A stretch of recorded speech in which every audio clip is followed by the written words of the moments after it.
Bom dia, alunos do 7º ano, professor Marcos, disciplina de História. Vamos de correções de exercícios, Renascimento e Humanismo. As nossas correções vão funcionar em dois momentos. Momento inicial, questões de 1 a 7 da nossa videoaula, e depois, questões de 1 a 7 também, colocada na nossa videoaula. Então, nós vamos ter dois momentos de correções. Então, vamos de correções iniciais. Atividades, Renascimento e Humanismo. Primeira questão. O que significa antropocentrismo? Antro significa homem, centrismo, centro. Então, uma das principais características do Renascimento, antropocentrismo, ou seja, o homem no centro. Homem como ser criativo, virtuoso e dono do seu próprio destino. Homem no centro.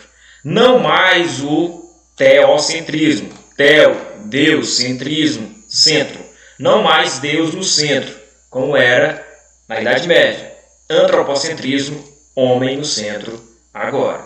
Então, não esquecer uma das principais características do Renascimento. Antropocentrismo. Homem criativo, virtuoso, dono do próprio destino. O homem no centro. Vamos lá de questão 2. No Renascimento também ocorreu uma nova visão de tempo. Qual foi essa nova visão de tempo? Lembrando que na Idade Média a visão de tempo era controlada pela igreja. Às vezes as pessoas sabiam das horas pelo tocar do sino da igreja, pela missa. Então, na Idade Média era um tempo basicamente religioso. Já no período do Renascimento, a partir do século XIV, nós percebemos que o homem agora vai criar o seu próprio tempo. Ou seja, o tempo pertence agora ao homem e este deve usá-lo para se aperfeiçoar, conhecer, experimentar e enriquecer. Lembrando que na Idade Média a Igreja Católica não permitia a cobrança de juros. Com o Renascimento, esse enriquecimento vai se tornar necessário. Então, o homem controlando o seu próprio tempo. Vamos lá de questão 3. O que foi o humanismo? Está lá no nosso slide, no nosso livro. O que foi o humanismo? Movimento intelectual que propunha o estudo dos autores gregos e romanos para construir um novo conhecimento sobre o ser humano e também do mundo. Criar uma nova cultura.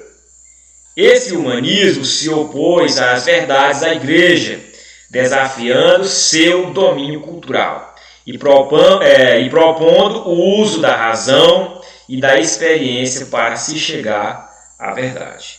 Então, quando nós falamos de humanismo, nós lembramos dos autores antigos, gregos e romanos. Lembramos também agora de uma crítica ao conhecimento, somente conhecimento da igreja. Agora, o uso da razão e da experiência para se chegar à verdade ou às verdades. Vamos lá de questão 4. Quem eram os mecenas? Vocês lembram? Mecenas. Homens ricos e poderosos que queriam criar novas imagens de si e da sociedade em que viviam. Para isso, financiavam artistas, cientistas e letrados, comerciantes, banqueiros, príncipes e papas que financiavam um artista ou cientista era chamado de mecenas, ou seja, protetores das artes e das ciências. Então, para não errar, mecenas, protetor de quê? Das artes e das ciências, financiando, pagando artistas para realizarem obras de arte, para fazer esculturas, desenvolvimento de arquitetura ou até da literatura, da ciência, da arte. Então, esses mecenas eram pessoas ricas e poderosas que protegiam as artes e as ciências, financiando o conhecimento. Vamos lá de questão 5. Quais as 3 fases do Renascimento? Não tem como errar. São 3. Quais? 300, século XIV, 400, século XV e cinquecento, século XVI. Isso nós colocamos na última videoaula, também tem no nosso livro didático. Então, se ficou alguma dúvida, vamos rever a nossa aula anterior, como também uma leitura profunda do nosso livro. Vamos lá, de questão 6, sobre o trecentro. Quais foram os dois principais centros e os dois principais artistas do trecentro? Quais foram os principais centros? As cidades de Siena e Florença, na Itália.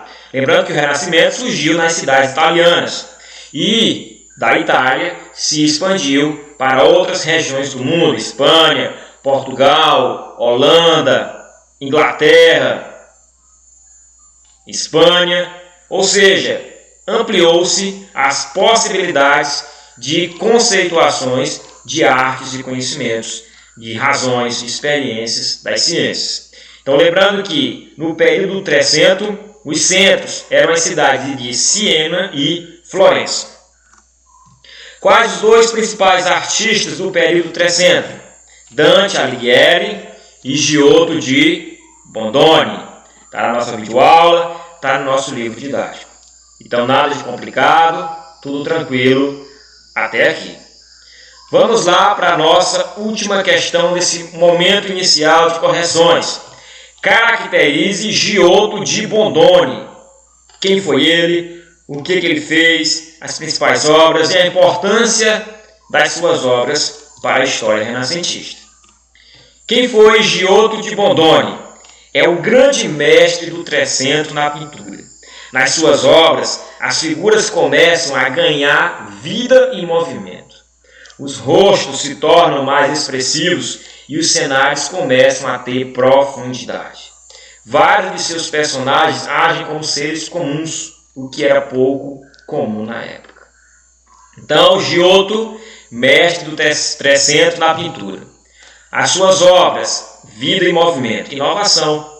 Enquanto que, durante basicamente o período da Idade Média, uma arte religiosa, puramente religiosa, com o Renascimento, temas religiosos continuaram, mas com características humanas, com movimentações, com emoções e sentimentos, também cenários expressivos e aquele ideal de profundidade que no Renascimento nós chamamos, esse ideal de profundidade no quadro nós chamamos de perspectiva. Portanto, bastante inovador Giotto di Bondone. Certo? Parabenizar aqui os que acertaram. Se porventura erraram alguma questão, rever por que erraram, rever a nossa videoaula anterior, releitura do nosso livro didático e vamos continuar cada vez mais produzindo conhecimentos críticos e reflexivos. Um abraço a todos e até o nosso segundo momento de correções de atividades. Bons estudos!